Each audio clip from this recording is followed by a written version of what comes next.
எல்லாருக்கும் வணக்கம். நான் உங்க ஸ்ரீ.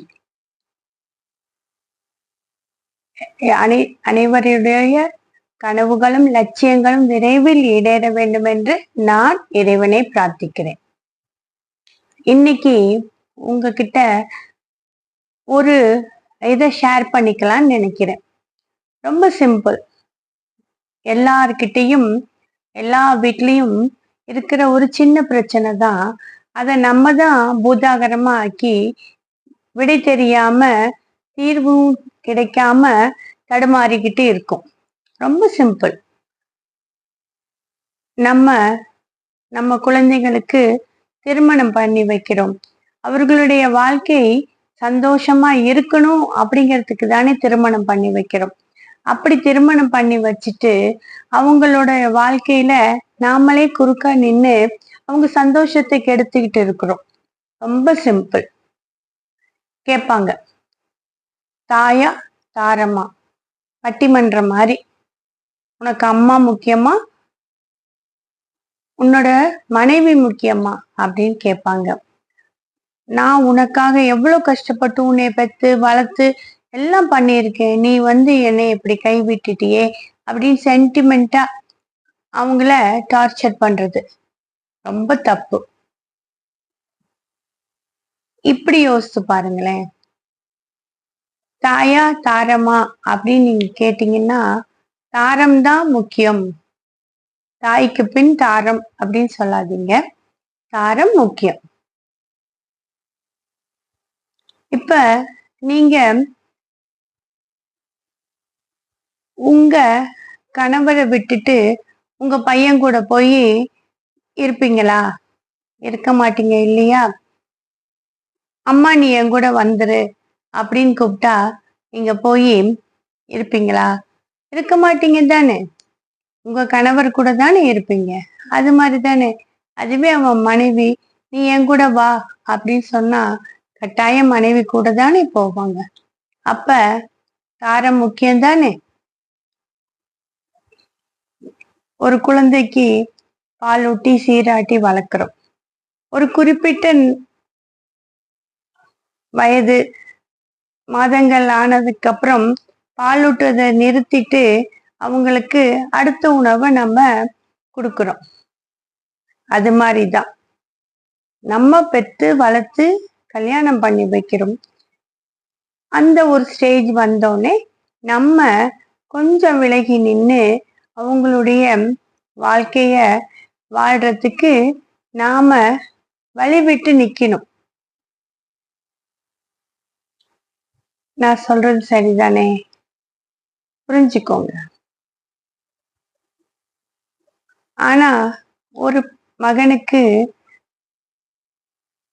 கடைசி காலத்துல பெற்றவர்களை பார்த்துக்கிற கடமை இருக்குது. தாயாரையும் தந்தையும் கடைசி காலத்துல பார்த்துக்கிற கடமை இருக்கு. அந்த முடியாத பட்சத்துல அப்புறமேல் போய் அவங்க கிட்ட இருந்து அவங்களோட சந்தோஷத்துக்கு இடையூறு இல்லாம நம்மளுடைய இறுதி காலத்தை வாழணும் அப்படின்னு முடிவை எடுத்துக்கோங்க. அப்புறம் மாமியாருக்கு நீங்களும் ஒரு காலத்துல ஒரு வீட்டு மருமகளா இருந்து வந்தவங்க தானே. என் மருமகளுக்கு ஒன்றும் தெரியாது அப்படின்னு நினைக்காதீங்க. பொறுப்புகளை கொடுங்க. நீங்க எப்படி பார்த்துக்கிட்டீங்களோ அதே மாதிரி உங்களோட 10 மடங்கு நல்லாவே தன்னோட கணவனை மருமக பார்த்துக்குவாங்க. நம்பிக்கை வைங்க. பொறுப்பு கொடுத்தாதானே பொறுப்பு ஏத்துக்க முடியும். அதை விட்டுட்டு ஒன்றும் தெரியாதுன்னு மட்டமா நினைக்காதீங்க. மருமக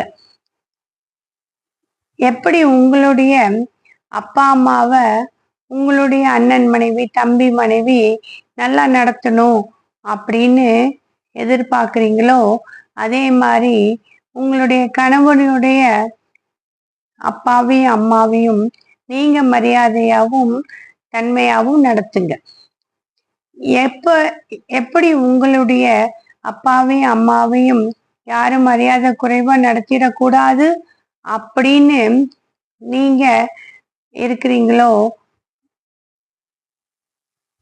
விட்டு கொடுக்காம இருக்கீங்களோ அதே மாதிரி உங்களுடைய கணவருடைய அப்பா அம்மாவையும் மரியாதை குறைவா நடத்தி கௌரவ குறைச்சலா நடத்திடாதீங்க. எப்பையும் முற்பகல் செய்யின் பிற்பகல் விளையும் அப்படிங்கிறத நீங்க ஞாபகம் வச்சுக்கோங்க. உடன்போல் கதைய ஞாபகம் வச்சுக்கோங்க. நீங்க பண்றத உங்க குழந்தைகள் பார்த்துட்டே இருப்பாங்க, அவங்க அத செய்வாங்க. அப்புறம் கணவருக்கு உண்மையா சந்தோஷமா வாழணும்னா உங்க மனைவி இருக்கும் போதே அவர்களுடைய சந்தோஷமா வாழுங்க. ஒருவேளை உங்களுக்கு முன்னாடி உங்க மனைவி உங்களை விட்டு போயிட்டாங்கன்னா அவங்க சும்மா போக மாட்டாங்க, உங்களுடைய சந்தோஷத்தையும் சேர்த்து எடுத்துட்டு போயிடுவாங்க. ஆமா, அவங்க போனதுக்கு அப்புறம் உங்களை கேர் பண்றதுக்கு யாருமே இருக்க மாட்டாங்க. உங்களுக்கு கிடைக்கிறது உங்களுடைய தனி அறையும் அதுல ஒரு தனிமையும் தான். கூடவே வேணும்னா ஒரு டிவி இருக்கும். நேரத்துக்கு சாப்பாடு கிடைச்சா கிடைக்கும், சாப்பாடு கிடைக்கும், ஆனா நேரத்துக்கு கிடைக்கும் சொல்ல முடியாது. உங்களுடைய மொபைலும் தான் உங்களுக்கு இறுதியா துணை வரும். அதனால உறவுகள்ல சிக்கல்கள் மன சங்கடங்கள் இருக்கும். அந்த சிக்கலை இடியாப்ப சிக்கல் ஆக்காம உறவுகளை மேம்படுத்திக்கோங்க. விட்டு கொடுத்து வாழுங்க, ஒருத்தருக்கு ஒருத்தர் அனுசரிச்சே வாழுங்க. அப்புறம் முக்கியமா யாருடைய சுய கௌரவத்தையும் தன்மானத்தையும் இழிவுபடுத்துற மாதிரி எந்த செய்கையும் செஞ்சிடாதீங்க. இருக்கிறது ஒரு வாழ்க்கை, யாருக்கு எப்பொழுதுன்னே சொல்ல முடியாது. அந்த நேரத்தை நாம தான் நல்லபடியா அமைச்சுக்கணும். இது என்னமோ சுயபச்சாவதாபத்துல சொல்ற மாதிரி உங்களுக்கு தெரிஞ்சாலும் இந்த இந்த சங்கடங்களை அனுபவிச்ச பல பேரை நான் சந்திச்சிருக்கேன். அதனால இந்த பதிவை நான் உங்களுக்காக பதிவிடுறேன். இதுல குற்றம் குறை இருந்தா தயவு செய்து என்னை மன்னிச்சுக்கோங்க. அதுவே இந்த வீடியோ பிடிச்சிருந்தா உங்க ஃப்ரெண்ட்ஸ் அண்ட் ஃபேமிலிக்கு ஷேர் பண்ணி எப்பயும் போல எனக்கு சப்போர்ட் பண்ணுங்க. நன்றி.